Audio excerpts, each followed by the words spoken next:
The whole purpose of my YouTube channel is just to expose my art and be a little weird. If I haven't weirded any of y'all out yet, I guess that's cool, but that's what I'm trying to do. I do successfully sell my art, uh, in reality and not on the internet. But, if anybody lives in Texas, it's pretty easy to buy my art.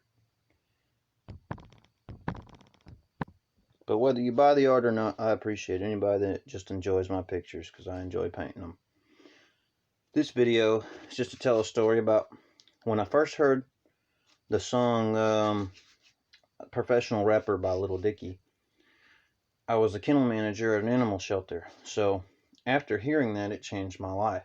And so when I'd hire new hires, I would tell them, I'm Philip first off, and I'm the boss, elaborating while explaining all your cleaning procedures that you're going to see. I'm your kennel manager, and I don't prefer to be pissed off. Don't fuck with me. I arrive at work early in the morning, maybe a little before 7 o'clock, and I unlock the doors, and I'll check on every kennel, make notes, and see. I make observations and determine their health status according to the symptom and decide whether the little animals are diseased or healthy. You check the texture of their stool and figure out whether or not the turds are firm, bloody, runny, or soft like mashed potatoes. It's not funny, report it so they know we have to take caution. If a little puppy newly arrives here and his age is anywhere under a year, we automatically prescribe him a full 10-day regimen of sulfadimethoxin.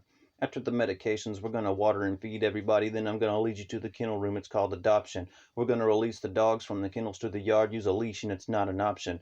And when you put multiple kennels to one side, I will be more than obliged if you please take a few moments just to watch them. It's just a precaution to observe their behavior, to be absolutely certain that they're not perturbed with each other, because they might fight, but it's not too often.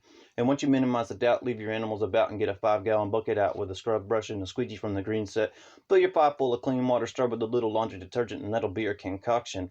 First step ever in the kennel, start with the pooper scooper, picking up all the solid surprises that the puppies left behind. Nothing cheap, so I'm going to have to supervise, and I have to keep an eye on the use of the supplies.